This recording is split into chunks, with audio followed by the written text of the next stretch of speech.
ஓடி விளையாடு ஓய்ந்திருக்கலாகாது. அதுக்கு தான் சூப்பர் சரவணா ஸ்டோர்ஸ்ல சம்மருக்கு ஆடைகள் வாங்கும் போது அவுட்டோர் கேம்ஸ் ஃப்ரீ. ஓடு ஆடு விளையாடு சூப்பர் சரவணா ஸ்டோர்ஸ் சம்மர் கோடையை கொண்டாடலாம்.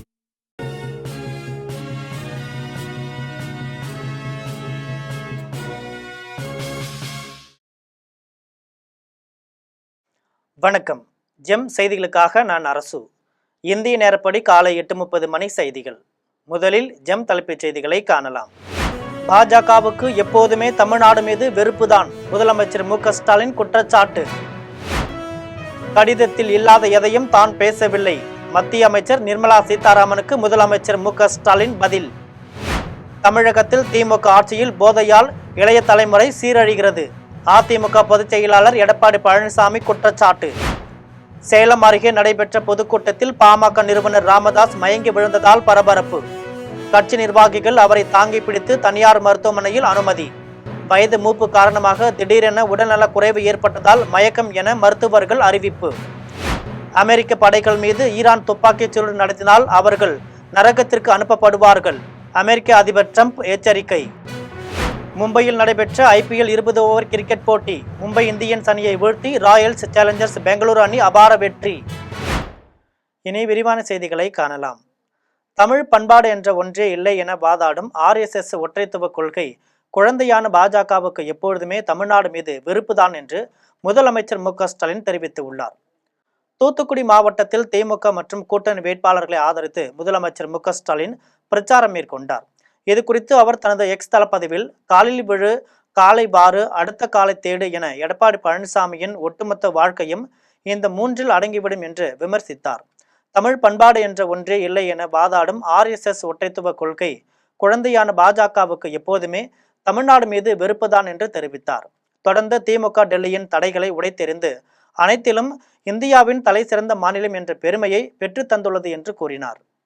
கடிதத்தில் இல்லாத எதையும் தான் பேசவில்லை என்று முதலமைச்சர் மு.க. ஸ்டாலின் தெரிவித்துள்ளார். முதலமைச்சர் மு.க. ஸ்டாலின் தனது எக்ஸ் தளத்தில் நெல் சாகுபடி தொடர்பாக மத்திய அமைச்சர் நிர்மலா சீதாராமனின் எக்ஸ் தள பதிவுக்கு பதில் அளித்து உள்ளார். இதில் நெல்லுக்கு தமிழ்நாடு அரசு வழங்கும் ஊக்கத்தொகையால் விளைச்சல் பெருக்கிக் கொண்டே போகிறது, எனவே இந்த ஊக்கத்தொகையை நிறுத்த வேண்டும் என தமிழ்நாடு அரசு தலைமை செயலாளருக்கு தங்களின் அமைச்சகம் அனுப்பிய கடிதத்தில் மிக தெளிவாகவே உள்ளது என்று தெரிவித்தார். தொடர்ந்து கடிதத்தில் இல்லாத எதையும் தான் பேசவில்லை என்றும் அப்படி பேச வேண்டிய அவசியமும் தனக்கு இல்லை என்றும் கூறினார். மேலும் தங்களுக்கு அனுப்பிய கடிதத்தில் தற்போது மாநில அரசால் தரப்படும் ஊக்கத்தொகையை மறுபரிசீலனை செய்யுமாறும், நெல்லுக்கு இத்தகைய ஊக்கத்தொகையை வழங்குவதை நிறுத்துவது தொடர்பாக மறுபரிசீலனை செய்யவும் தெளிவாக குறிப்பிட்டுள்ளீர்கள் என்று தெரிவித்தார்.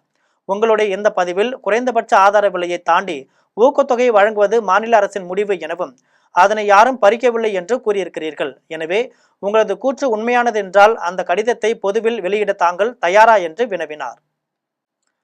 டெல்டா மாவட்டத்தை பாலைவனமாக்க மீத்தேன் ஈத்தேன் திட்டத்திற்கான புரிந்துணர்வு ஒப்பந்தம் போட்டவர்தான் இந்த ஊர் மாப்பிள்ளை ஸ்டாலின் என்று அதிமுக பொதுச் செயலாளர் எடப்பாடி பழனிசாமி விமர்சித்துள்ளார். மயிலாடுதுறை மாவட்டம் செம்மனார் கோவில் அருகில் பூம்புகார் தொகுதி அதிமுக வேட்பாளர் பவுன்ராஜ், சீர்காழி தொகுதி வேட்பாளர் சக்தி, மயிலாடுதுறை பாமக வேட்பாளர் பழனிசாமி ஆகியோரை ஆதரித்து அதிமுக பொதுச் செயலாளர் எடப்பாடி பழனிசாமி பிரச்சாரம் மேற்கொண்டார். அப்போது பேசிய அவர், டெல்டா மாவட்டத்தை பாலைவனமாக்க மீத்தேன் ஈத்தேன் திட்டத்திற்கான புரிந்துணர்வு ஒப்பந்தம் போட்டவர்தான் இந்த ஊர் மாப்பிள்ளை ஸ்டாலின் என்று விமர்சித்தார். தொடர்ந்து தமிழகத்தில் திமுக ஆட்சியில் போதையால் இளைய தலைமுறை சீரழிகிறது, எனவே தமிழகத்தில் இந்த ஆட்சி தொடர வேண்டுமா என்று வினவினார். மேலும் திமுக ஆட்சிக்கு வந்ததிலிருந்து குறுவை நெற்பயிருக்கு பயிர் காப்பீடு இல்லை என்று அதிமுக ஆட்சிக்கு வந்ததும் குறுவை பயிர் காப்பீடு திட்டம் கொண்டு வரப்படும் என்றும் தெரிவித்தார். சேலம் அருகே நடைபெற்ற பொதுக்கூட்டத்தில் பாமக நிறுவனர் ராமதாஸ் மயங்கி விழுந்ததால் அந்த பகுதியில் பெரும் பரபரப்பை ஏற்படுத்தியுள்ளது. சேலம் மாவட்டம் பள்ளப்பட்டியில் நடைபெற்ற பொதுக்கூட்டத்தில் பாமக நிறுவனர் ராமதாஸ் கலந்து கொண்டார். இதில் இவர் சேலம் மேற்கு தொகுதி வேட்பாளர் அருளுக்கு ஆதரித்து வாக்கு சேகரித்து சிறப்புரையாற்றினார். இதன் பின்னர் கூட்டம் முடிந்து மேடையில் இருந்து கீழே இறங்கும் போது திடீரென மயக்கமடைந்து மேடையிலேயே சரிந்து விழுந்தார். இதனால் அதிர்ச்சி அடைந்த நிர்வாகிகள் அவர் கீழே விழாமல் தாங்கி பிடித்து தூக்கி சென்று ஆம்புலன்ஸில் ஏற்றி அருகில் இருந்த தனியார் மருத்துவமனைக்கு அனுப்பி வைத்தனர். இதனைத் தொடர்ந்து அவசர சிகிச்சை பிரிவில் அனுமதிக்கப்பட்டு மருத்துவர்கள் ECG, இரத்த அழுத்தம், சர்க்கரை அளவை பரிசோதித்து சிகிச்சை அளித்தனர். இது தொடர்பாக மாவட்ட செயலாளர் ராசாரத்தினம் செய்தியாளர்களிடம் பேசிய போது வயது மூப்பு காரணமாக திடீரென உடல்நலக் குறைவு ஏற்படுத்தால் மயக்கம் என மருத்துவர்கள் தெரிவித்ததாக கூறினர். தற்போது பாமக நிறுவனர் ராமதாஸ் நலமுடன் உள்ளதாக தெரிவித்தார். அமெரிக்க படைகள் மீது ஈரான் துப்பாக்கிச்சூடு நடத்தினால் அவர்கள் நரகத்திற்கு அனுப்பப்படுவார்கள் என்று அமெரிக்க அதிபர் ட்ரம்ப் எச்சரிக்கை விடுத்துள்ளார். பாகிஸ்தானில் நடைபெற்ற ஈரான் மற்றும் அமெரிக்க இடையேயான அமைதி பேச்சுவார்த்தை தோல்வியடைந்தது. ஹர்முஸ் ஜலசந்தி கட்டுப்பாட்டை விட்டுக் கொடுக்க மறுப்பது உள்ளிட்ட நிபந்தனைகளை ஈரான் ஏற்க மறுத்ததே பேச்சுவார்த்தை தோல்வியடைந்ததற்கு முக்கிய காரணம் என கூறப்படுகிறது. இதற்கு அதிருப்தி தெரிவித்து அமெரிக்க அதிபர் ட்ரம்ப் தனது சமூக வலைதள பக்கத்தில் கண்டன பதிவை வெளியிட்டுள்ளார். அதில் ஈரான் ஹார்முஸ் ஜலசந்தியை திறப்பதாக உறுதியளித்துவிட்டு வேண்டுமென்றே அதை செய்ய தவறிவிட்டது என்றும் இது உலக நாடுகளுக்கு பெரும் இடர்பாடுகளை ஏற்படுத்தியுள்ளது என்றும் குற்றம் சாட்டினார். ஈரானுடனான பேச்சுவார்த்தை சுமார் 20 மணி நேரம் நீடித்த நிலையில் ஈரான் தனது அணுசக்தி லட்சியங்களை கைவிட தயாராக இல்லை என்றார். ஈரானின் இந்த செயல் உலகத்திற்கு விடுத்த மிரட்டல் என்றும் அமெரிக்கா ஒருபோதும் மிரட்டலுக்கு பணியாது என்றும் கூறினார். இதையடுத்து ஈரானுக்கு சட்டவிரோதமாக சுங்க கட்டணம் செலுத்தி சர்வதேச கடற்பரப்பில் பயணிக்கும் ஒவ்வொரு கப்பலையும் இடைமறிக்க உத்தரவிட்டுள்ளதாக தெரிவித்தார். தமது படைகள் மீது ஈரான் துப்பாக்கிச்சூடு நடத்தினால் அவர்கள் நரகத்திற்கு அனுப்பப்படுவார்கள் என்று எச்சரிக்கை விடுத்தார். ஈரான் தனது சட்டவிரோத மிரட்டல் மூலம் லாபம் ஈட்ட அனுமதிக்கப்பட மாட்டாது என்று தெரிவித்தார். மும்பையில் நடைபெற்ற IPL 20 ஓவர் கிரிக்கெட் போட்டியில் மும்பை இந்தியன்ஸ் அணியை வீழ்த்தி ராயல் சேலஞ்சர்ஸ் பெங்களூரு அணி அபார வெற்றி பெற்றுள்ளது. மும்பையில் IPL 20 ஓவர் கிரிக்கெட் போட்டி நடைபெற்றது. இதில் Royal Challengers Bengaluru Mumbai Indians அணிகள் மோதின. இப்போட்டியில் டாஸ் வென்ற மும்பை பந்து வீச்சை தேர்வு செய்தது. இதன்படி முதலில் விளையாடிய பெங்களூரு அணி 4 விக்கெட்டுகள் இழப்பிற்கு 240 ரன்கள் சேர்த்தது. இதில் அதிகபட்சமாக பில் சால்ட் 78 ரன்களும் ரஜத் பட்டிதர் 53 ரன்களும் சேர்த்தனர். பந்து வீச்சு தரப்பில் ட்ரெண்ட் போல்ட், பாண்டியா தலா 1 விக்கெட்டுகளை கைப்பற்றினர். இதன் பின்னர் களமிறங்கிய மும்பை அணி 5 விக்கெட்டுகள் இழப்பிற்கு 222 ரன்கள் மட்டுமே எடுத்து போராடி தோல்வியை சந்தித்தது. இதில் அதிகபட்சமாக ருத்தர் போர்ட் 71 ரன்களும் பாண்டியா 40 ரன்களும் குவித்தனர். பந்துவீச்சு தரப்பில் சுயாஷ் சர்மா 2 விக்கெட்டுகளும் ஜேக்கப் டஃபி 1 விக்கெட்டுகளையும் வீழ்த்தி வெற்றிக்கு வழிவகை செய்தனர். இந்த வெற்றியின் மூலம் பெங்களூரு அணி தனது 3வது வெற்றியை பதிவு செய்துள்ளது. ஈரானில் சிக்கி தவித்த தமிழ்நாட்டின் தென் மாவட்டங்களைச் சேர்ந்த 245 மீனவர்களை சென்னை விமான நிலையத்தில் மத்திய அமைச்சர் பியூஷ் கோயல், அதிமுக முன்னாள் அமைச்சர் ஜெயக்குமார் ஆகியோர் வரவேற்றனர். சென்னை விமான நிலையத்தில் ஈரானில் சிக்கி தவித்த தமிழ்நாட்டின் தென் மாவட்டங்களைச் சேர்ந்த 245 மீனவர்கள் வருகை தந்தனர். அப்போது அவர்களை மத்திய அமைச்சர் பியூஷ் கோயல், அதிமுக முன்னாள் அமைச்சர் ஜெயக்குமார் ஆகியோர் சால்வைகள் அணிவித்து வரவேற்றனர். இதன் பின்னர் பாஜகவினர் ஏற்பாடு செய்திருந்த தனி பேருந்துகள் மூலம் அவரவர் சொந்த ஊர்களுக்கு அனுப்பி வைக்கப்பட்டனர். ஈரானில் இருந்து கடந்த சனிக்கிழமை 345 மீனவர்களும் தற்போது 245 மீனவர்களும் மொத்தம் 590 மீனவர்கள் மீட்கப்பட்டு இந்தியாவிற்கு அழைப்பு வரப்பட்டு உள்ளனர். இது தொடர்பாக மத்திய அமைச்சர் பியூஷ் கோயல் செய்தியாளர்களிடம் பேசிய போது ஈரானில் சிக்கி தவிக்கும் மீனவர்கள் அங்குள்ள இந்திய தூதரக அதிகாரிகள் உதவியுடன் பத்திரமாக மீட்கப்பட்டு இந்தியாவிற்கு அழைத்து வருவதற்கு மத்திய அரசு நடவடிக்கை எடுத்து வருவதாக தெரிவித்தார். ஈரானிலே அங்கே வெளியே வர முடியாமல் தினந்தோறும் ஒரு அச்சத்துக்கும் தங்களுடைய உயிருக்கும் கூட ஒரு உத்தரவாதம், பாதுகாப்பு இல்லாத ஒரு சூழ்நிலையில் அவர்களுடைய அந்த மரண பயம் அவர்கள் வெளியிட்ட அந்த வீடியோ மூலமாக உலகமெங்குமே அது பரவி எல்லோருடைய நெஞ்சங்களிலும் வேண்டுதலும் அவர்கள் தாயகத்திற்கு, குறிப்பாக இந்தியாவிற்கு, தமிழ்நாட்டிற்கு பத்திரமாக திரும்ப வேண்டும் என்ற ஒரு எண்ணத்தின் அடிப்படையில் அவர் வெளியிட்ட வீடியோ வைரலாகி அதன் மூலம் அங்கே உள்ள எம்பசி, அதாவது தூதரகம், இந்திய தூதரகம், அதே போன்று நம்முடைய தூதரகத்தோடு தொடர்பு கொண்டு அதன் அடிப்படையிலே மத்திய அரசு உடனடியாக போர்க்கால அடிப்படையில் நடவடிக்கை எடுக்கப்பட்டு முதல் கட்டமாக கிட்டத்தட்ட 492 மீனவர்கள் அவர்கள் முதல் கட்டமாக அதன் பிறகு இன்றைக்கு கிட்டத்தட்ட ஒரு 320 மீனவர்கள் இன்றைக்கு வந்திருக்கின்றார்கள். தேர்தலில் வெற்றி பெற்று ஆட்சி அமைந்தவுடன் பாதாள சாக்கடை திட்டம், குடிநீர் திட்டம் ஆகியவற்றை உடனடியாக கொண்டு வரப்படும் என அமைச்சர் தாமு அன்பரசன் உறுதியளித்துள்ளார். காஞ்சிபுரம் மாவட்டம் ஸ்ரீபெரும்புதூர் தொகுதியில் காங்கிரஸ் கட்சி வேட்பாளரும் காங்கிரஸ் கட்சியின் மாநில தலைவருமான செல்வ பெருந்தகையை ஆதரித்து அமைச்சர் தாமு அன்பரசன் தீவிர வாக்கு சேகரிப்பில் ஈடுபட்டார். அப்போது வேட்பாளருக்கு பல்வேறு இடங்களில் கூட்டணி கட்சியினர் உற்சாக வரவேற்பு அளித்தனர். பிரச்சாரத்தில் அமைச்சர் தாமோ அன்பரசன் பேசிய போது, தேர்தலில் வெற்றி பெற்று ஆட்சி அமைந்தவுடன் பாதாள சாக்கடை திட்டம், மெட்ரோ குடிநீர் திட்டம் ஆகியவற்றை உடனடியாக கொண்டு வரப்படும் என உறுதியளித்தார். இதன் பின்னர் காங்கிரஸ் கட்சியின் மாநில தலைவர் செல்வ பெருந்தகை செய்தியாளர்களை சந்தித்தார். அப்போது ஜனநாயகன் படம் இணையதளத்தில் வெளியானது குறித்த கேள்விக்கு பதில் அளித்த அவர், மோடிக்கும் விஜய்க்கும் தெரிந்த ரகசியம் அவர்களிடம்தான் கேட்க வேண்டும் என்றார்.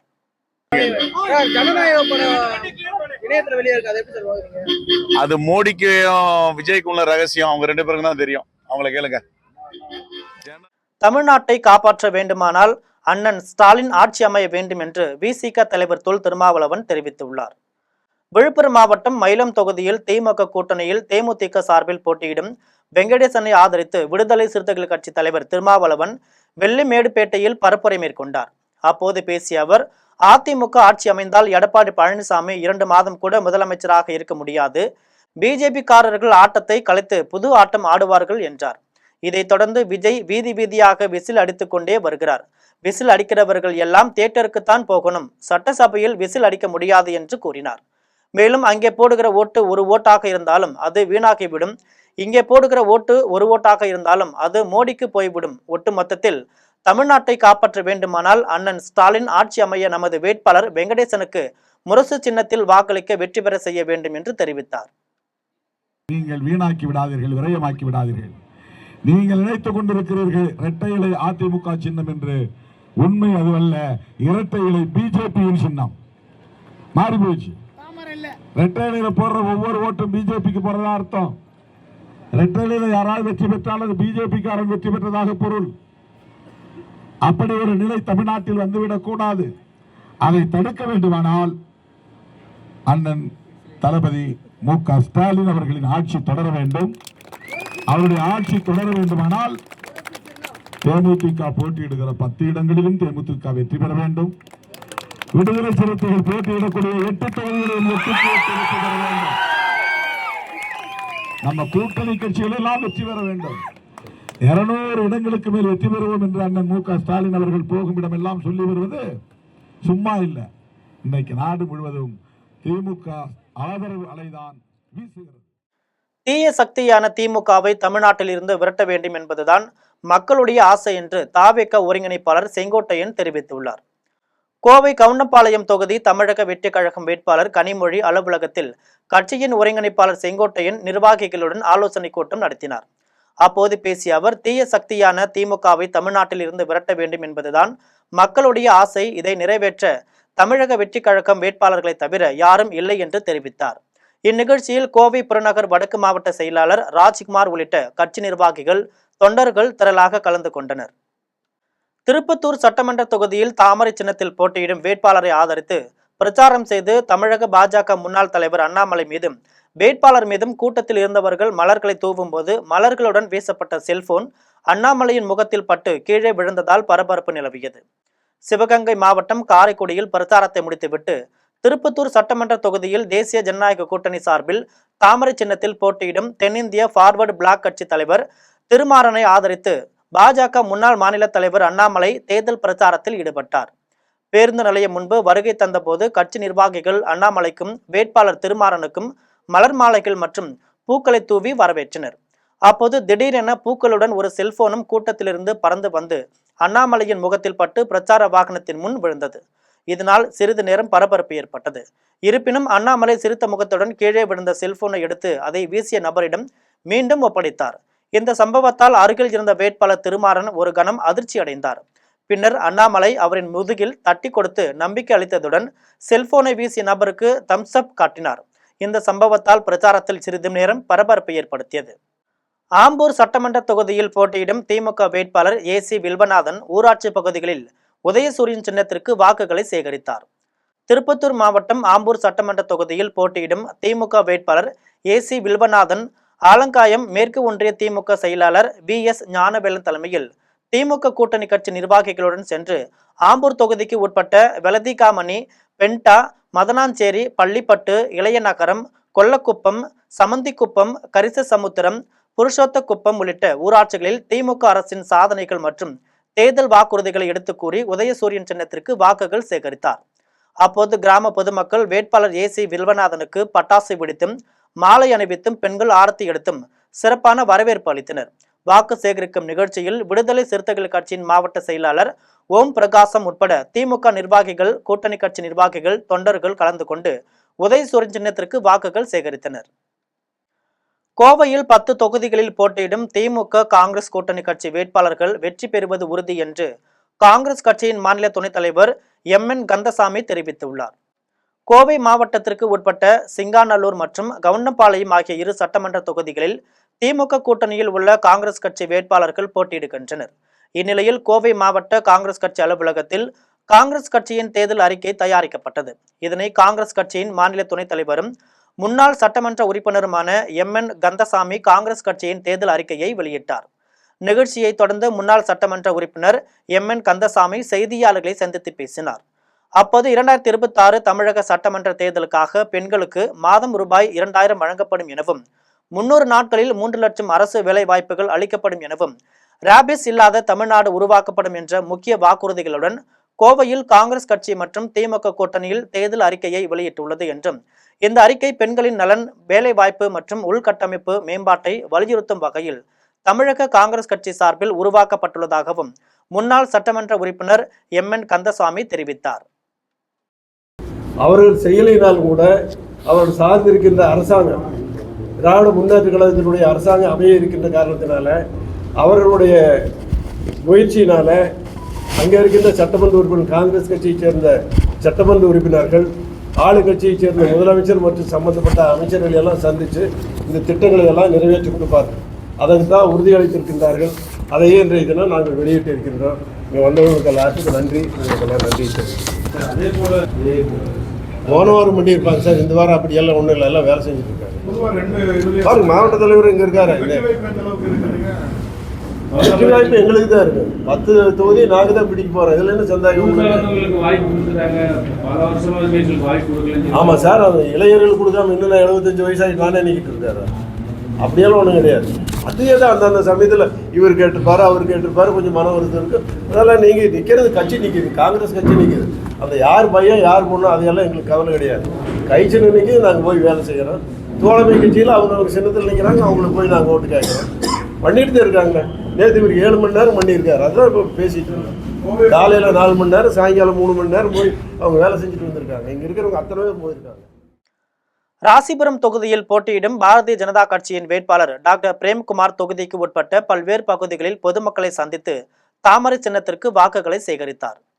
நாமக்கல் மாவட்டம் ராசிபுரம் தொகுதியில் போட்டியிடும் பாரதிய ஜனதா கட்சியின் வேட்பாளர் டாக்டர் பிரேம்குமார் தனது ஆதரவாளர்களுடன் தொகுதிக்கு உட்பட்ட நாமகிரிப்பேட்டை, பூசாலியூர், அருந்ததியர் தெரு உள்ளிட்ட பகுதிகளில் தாமரை சின்னத்திற்கு வாக்குகள் சேகரித்தார். அப்போது பொதுமக்களிடையே பேசிய அவர், தமிழ்நாட்டில் நிலவும் சட்டம் ஒழுங்கு சீர்கேடு மற்றும் போதைப் பொருட்களால் தமிழகம் தள்ளாடுகிறது எனவும், கஞ்சா பயன்படுத்திய நபர் தான் என்ன செய்கிறோம் என தெரியாமல் மிருகமாக மாறி 2 வயது சிறுமிகளை பாலியல் வன்கொடுமைக்கு ஆளாக்குகின்றனர் என்றும், இப்படிப்பட்ட போதைப் பொருட்களினால் தமிழ்நாட்டின் சட்ட ஒழுங்கு சீர்கெட்டு விட்டதாகவும் பொதுமக்களிடம் வேட்பாளர் பிரேம்குமார் எடுத்துரைத்தார்.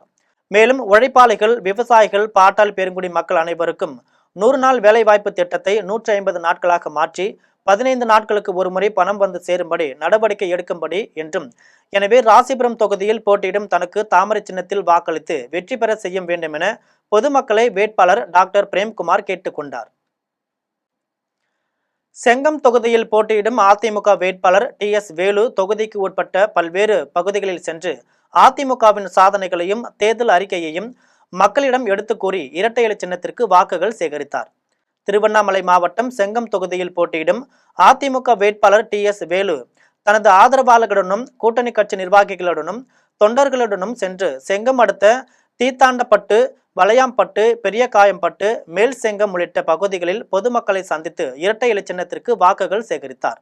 அப்போது வேட்பாளர் TS வேலுவிற்கு பொதுமக்கள் மலர் மாலை அணிவித்து உற்சாக வரவேற்பு அளித்தனர். இதனையடுத்து பொதுமக்களிடையே அதிமுக வேட்பாளர் TS வேலு பேசினார். அப்போது அனைத்து இல்லத்தரசிகளுக்கும் ரூபாய் 10,000 உதவித்தொகை வழங்கப்படும், விலையில்லா குளிர்சாதன பெட்டி வழங்கப்படும், விவசாய கடன் தள்ளுபடி செய்யப்படும் என்பன உள்ளிட்ட பல்வேறு வாக்குறுதிகளின் தேர்தல் அறிக்கையை வேட்பாளர் TS வேலு பொதுமக்களிடம் எடுத்து கூறினார். மேலும் அதிமுக ஆட்சி அமைந்ததும் அறிக்கைகள் அனைத்தும் நிறைவேற்றப்படும் என பொதுமக்களிடம் விவரித்து இரட்டை இலை சின்னத்திற்கு வாக்குகளை சேகரித்தார். வாக்கு சேகரிக்கும் நிகழ்ச்சியில் கூட்டணி கட்சி நிர்வாகிகள், தொண்டர்கள் என பலர் கலந்து கொண்டனர். 8000 ரூபாய் கூப்பனை வழங்க திமுக அக்கறை காட்டுகிறது என்றால் அதில் 4000 கோடி ரூபாய் ஊழல் செய்ய திட்டமிட்டு இருக்கிறது என பாஜக மாநில செய்தி தொடர்பாளர் நாராயணன் திருப்பதி தெரிவித்துள்ளார். சென்னை தீநகரில் உள்ள பாரதிய ஜனதா கட்சியின் தலைமை அலுவலகத்தில் பாஜக மாநில செய்தி தொடர்பாளர் நாராயணன் திருப்பதி செய்தியாளர்களை சந்தித்து பேசினார். அப்போது மக்கள் திமுகவை எதிர்ப்பதற்கு தயாராகிவிட்டனர் என்றும், பிரச்சாரத்திற்காக தொடர்ந்து தொகுதிக்குள் செல்லக்கூடிய சட்டமன்ற உறுப்பினர்கள், அமைச்சர்களை மக்கள் தொடர்ந்து விரட்டி அடித்துக் கொண்டிருப்பதாகவும் தெரிவித்தார். 8000 ரூபாய் கூப்பனை வழங்க திமுக அக்கறை காட்டுகிறது என்றால் அதில் 4000 கோடி ரூபாய் ஊழல் செய்ய திட்டமிட்டு இருக்கிறது என்றும் விமர்சித்தார். வருகின்ற 14ஆம் தேதி முன்னாள் தேசிய தலைவர் JP நட்டா திருவண்ணாமலை தேர்தல் பரப்புரையில் ஈடுபட உள்ளதாக தெரிவித்தார். தமிழிசை சவுந்தரராஜனை தோற்கடித்து மீண்டும் கவர்னர் ஆக்குவோம் என துணை முதல்வர் உதயநிதி தெரிவித்த கருத்துக்கு பதிலளித்த அவர், உதயநிதியின் கருத்து முதிர்ச்சியற்ற அரசியல்வாதியாக பார்ப்பதாக தெரிவித்தார். ராஜபாளையம், ஸ்ரீவைகுண்டம், பல்லடம், மணப்பாறை, மண்ணச்சநல்லூர் இப்படி கிட்டத்தட்ட 25க்கும் மேற்பட்ட தொகுதிகளில் இருக்கக்கூடிய திராவிட முன்னேற்ற கழகத்தினுடைய வேட்பாளர்களை, சட்டமன்ற உறுப்பினர்களை, அமைச்சர்களை, ஏன் துணை முதலமைச்சரை கூட மக்கள் தொடர்ந்து மறித்து இந்த அரசாங்கம், திராவிட மாடல் திமுக அரசாங்கம் எதுவுமே செய்யவில்லை, அடிப்படை வசதிகள் கூட செய்து தரவில்லை என்ற ரீதியில் விரட்டி அடித்து கொண்டிருக்கிறார்கள் என்பது ஒரு மிக முக்கியமான விஷயமாக இருக்கக்கூடிய அந்த சூழ்நிலையில் நம்முடைய முதலமைச்சர் திரு மு.க. ஸ்டாலின் அவர்கள் ஏதோ திராவிட மாடல் ஆட்சி ஒரு மிகப்பெரிய சாதனையை படைத்து விட்டது போன்ற தவறான ஒரு கருத்தை முன்வைத்து கொண்டிருக்கிறார். பனை தொழிலாளர்களுக்கு பாதுகாப்பு வழங்க வேண்டும் என சட்டமன்றத்தில் பேசியுள்ளதாக நாங்குநேரி தொகுதி காங்கிரஸ் கட்சி வேட்பாளர் ரூபி மனோகரன் தெரிவித்துள்ளார். கன்னியாகுமரியில் உள்ள பிரசித்தி பெற்ற சாமித்தோப்பு கோவிலில் நாங்குநேரி தொகுதி காங்கிரஸ் கட்சி வேட்பாளர் ரூபி மனோகரன் சாமி தரிசனம் செய்தார். இதன் பின்னர் அவர் செய்தியாளர்கள் சந்தித்து பேசிய போது, நாங்குநேரி சட்டமன்ற தொகுதியில் மீண்டும் நல்ல வாக்கு வித்தியாசத்தில் வெற்றி பெறும் வாய்ப்பு அதிகம் உள்ளதாக கூறினார். அதிமுக ஆட்சி காலத்தில் கிடப்பில் போடப்பட்டிருந்த தாமிரபரணி நம்பியாறு இணைப்பு திட்டத்தை தமிழக முதல்வரிடம் பரிந்துரை செய்து தற்போது நீர்வரத்து கிடைக்க வழிவகை செய்துள்ளதாக தெரிவித்தார்.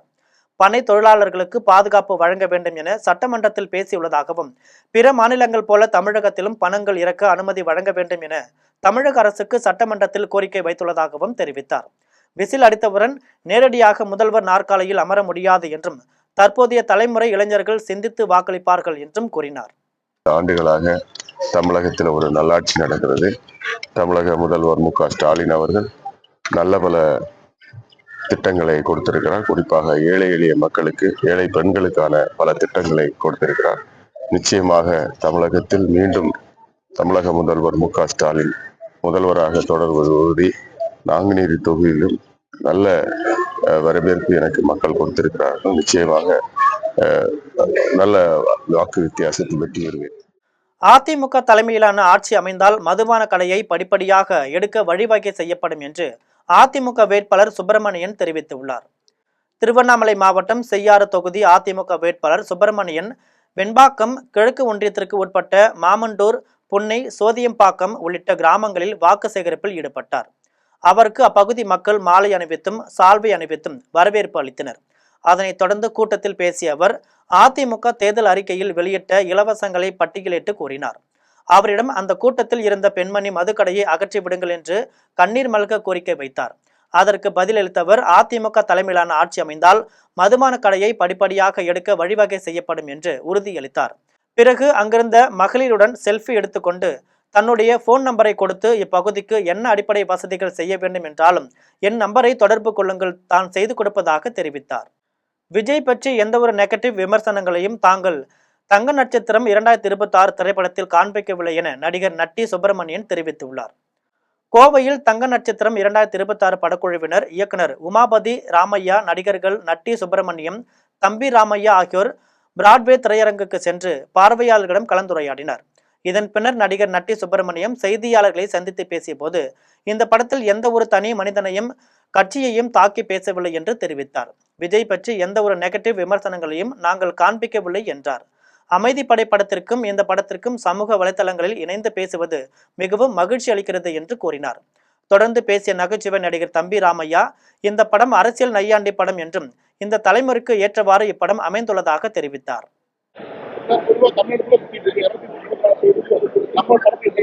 234 தொகுதி எதிர்கட்சி எங்களுக்கு இல்லை.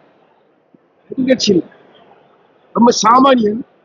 பட்ஜெட்டுக்குள்ள சமீபத்தில் பெரிய படம் கண்டென்ட் ஸ்ட்ராங்கா இருந்துச்சுன்னா தமிழ்நாட்டு மக்கள் வந்து கையே ஏற்றிக்கிறாங்க அப்படின்னு ஒரு தாய் கிழவி, ஒரு ஜஸ்ட் ஒரு சிறை, இந்த மாதிரியான படங்கள்லாம் எனக்கு வந்து வந்துட்டு அந்த ஏரியாவில் கொண்டு சேர்த்துக்கிறாங்க. பர்சனல் ஷோ போட்டு முடிச்சவங்க ஓடி வந்து இந்த வார்த்தையும் தாய் கிழவினாங்க. ஸோ நெஞ்சம் மகிழ்ந்துட்டோம். அது இன்னைக்கு வந்து மக்கள் ஏற்றுக்கிறாங்க. ஸோ மிஸ்ஸை கன்வின்ஸ் பண்ணுறது பெரிய சேலஞ்சு. பேச வேண்டிய அவசியம் இல்லை. ரெண்டு ஸ்கிரீன் பண்ணியிருந்தோம். ஒட்டுமொத்த பேசுவாங்க இன்டர்வியூல ஓடி வந்து சொல்லிச்சு இந்த வருஷம் இந்த வாரம் தாய்க்கிறது அப்படின்னு. ரொம்ப மகிழ்ச்சி. இருந்தாலும் எங்களுக்கு சங்கடம். மக்கள் இதை எப்படி அங்கீகரிச்சுக்கிறாங்க?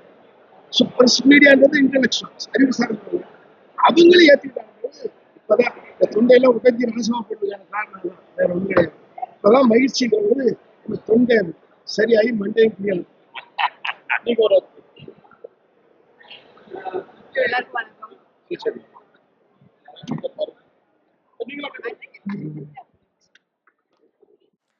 புதுப்பாளையம் மளிகை கடையில் 6000 ரூபாய் மதிப்பிலான பொருட்களை திருடிய 2 பெண்களை காவல்துறையினர் கைது செய்தனர். ஈரோடு மாவட்டம் புதுப்பாளையம் பகுதியில் உள்ள தனியார் மளிகை கடையில் 6000 ரூபாய் மதிப்பிலான பொருட்களை திருடிய 2 பெண்களை ஊழியர்கள் கையும் களவுமாக பிடித்தனர்.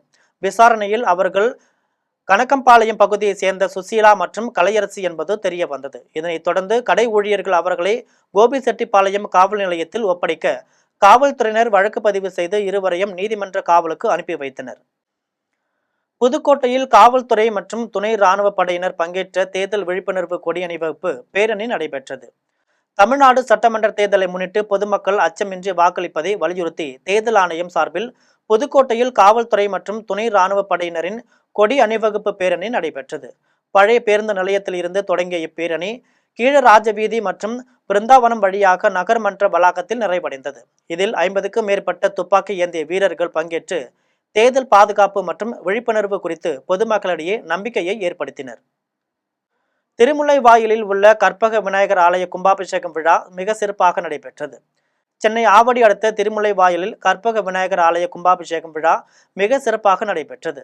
இவ்விழாவை முன்னிட்டு யாகசாலை பூஜை மற்றும் பூர்ணாகோதி பூஜை நிறைவடைந்ததை தொடர்ந்து கோவில் விமானங்களுக்கு வேத மந்திரங்கள் முழங்க கலசங்களுக்கு புனித நீர் ஊற்றப்பட்டது. பின்னர் கும்பாபிஷேக விழாவில் கலந்து கொண்ட அனைவருக்கும் அருள் பிரசாதங்கள் மற்றும் அன்னதானம் வழங்கப்பட்டது. இவ்விழாவில் ஆலய நிர்வாக குழுவினர்கள் லட்சுமிபதி, சுதாகர், சத்யா, உலகநாதன், சதீஷ்குமார், மணிகண்டன் மற்றும் ஆயிரக்கணக்கான பக்தர்கள் கலந்து கொண்டு சாமி தரிசனம் செய்தனர். குடியாத்தம் தொகுதிக்கு உட்பட்ட பாலூர், கொத்தூர், மாச்சம்பட்டு ஆகிய பகுதிகளில் பிரச்சாரத்தில் ஈடுபட்ட அதிமுக வேட்பாளர் ஃபரிதாவிற்கு பொதுமக்கள் கிராமிய நிகழ்ச்சிகளுடன் உற்சாக வரவேற்பு அளித்தனர். வேலூர் மாவட்டம் குடியாத்தம் தொகுதிக்கு உட்பட்ட பாலூர், கொத்தூர், மாச்சம்பட்டு ஆகிய பகுதிகளில் அதிமுக வேட்பாளர் ஃபரிதா திறந்தவெளி வாகனத்தில் சென்று இரட்டை இலை சின்னத்திற்கு தீவிர வாக்கு சேகரிப்பில் ஈடுபட்டார். அப்போது அங்கு கூடியிருந்த பொதுமக்கள் மாலை அணிவித்தும் கிராமிய நிகழ்ச்சிகளுடன் அவருக்கு உற்சாக வரவேற்பு அளித்தனர். இதையடுத்து பொதுமக்கள் மத்தியில் வேட்பாளர் ஃபரிதா பேசிய போது, கிராமங்களில் படித்த இளைஞர்களுக்கு வேலைவாய்ப்பு ஏற்படுத்தி தருவதாகவும், கிராமங்களில் உள்ள பெண்களுக்கு சுய தொழில் செய்ய மானியத்துடன் கடன் உதவி பெற்று தருவதாகவும் வாக்குறுதி அளித்தார். இந்நிகழ்வில் அதிமுக மற்றும் அதன் கூட்டணி கட்சி நிர்வாகிகள் ஏராளமானோர் கலந்து கொண்டனர். பேராவூரணி அருகே பொதுமக்களிடம் குறைகளை கேட்டறிந்து தான் வெற்றி பெற்று வந்தவுடன் உங்கள் கோரிக்கை நிறைவேற்றி தரப்படும் என பேராவூரணி தொகுதி திமுக வேட்பாளர் அசோக்குமார் உறுதியளித்துள்ளார். தஞ்சாவூர் மாவட்டம் பேராவூரணி தொகுதிக்கு உட்பட்ட பூசாரிக்காடு, ஓமவயல், கோட்டைக்காடு உள்ளிட்ட பகுதிகளில் திமுக வேட்பாளர் அசோக்குமார் தீவிர வாக்கு சேகரிப்பில் ஈடுபட்டார். அப்போது பெண்கள் மற்றும் கட்சி நிர்வாகிகள் ஆரத்தி எடுத்து உற்சாக வரவேற்பு அளித்தனர். இதன் பின்னர் திமுக வேட்பாளர் அசோக்குமார் அங்கு குடியிருந்த பொதுமக்களிடம் குறைகளை கேட்டறிந்து தான் வெற்றி பெற்று வந்தவுடன் உங்கள் கோரிக்கை நிறைவேற்றி தரப்படும் என உறுதியளித்தார். இதையடுத்து தன்னை அதிகப்படியான வாக்குகள் வித்தியாசத்தில் வெற்றி பெற செய்யுமாறு கேட்டுக்கொண்டார். மீண்டும் ஜெம் தலைப்புச் செய்திகள். பாஜகவுக்கு எப்போதுமே தமிழ்நாடு மீது வெறுப்புதான், முதலமைச்சர் மு க ஸ்டாலின் குற்றச்சாட்டு. கடிதத்தில் இல்லாத எதையும் தான் பேசவில்லை, மத்திய அமைச்சர் நிர்மலா சீதாராமனுக்கு முதலமைச்சர் மு க ஸ்டாலின் பதில். தமிழகத்தில் திமுக ஆட்சியில் போதையால் இளைய தலைமுறை சீரழிகிறது, அதிமுக பொதுச் செயலாளர் எடப்பாடி பழனிசாமி குற்றச்சாட்டு.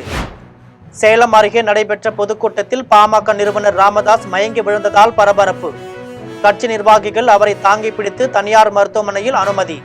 வயது மூப்பு காரணமாக திடீரென உடல்நலக் குறைவு ஏற்பட்டதால் மயக்கம் என மருத்துவர்கள் அறிவிப்பு.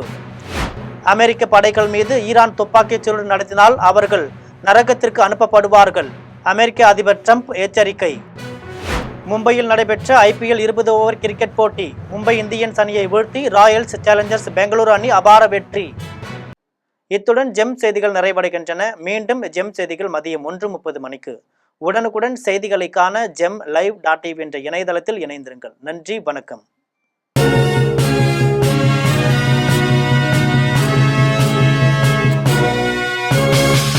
ஓடி விளையாடு ஓய்ந்திருக்கலாகாது. அதுக்கு தான் சூப்பர் சரவணா ஸ்டோர்ஸ்ல சம்மருக்கு ஆடைகள் வாங்கும் போது அவுட்டோர் கேம்ஸ் ஃப்ரீ. ஓடு ஆடு விளையாடு சூப்பர் சரவணா ஸ்டோர்ஸ் சம்மர் கோடையை கொண்டாடலாம்.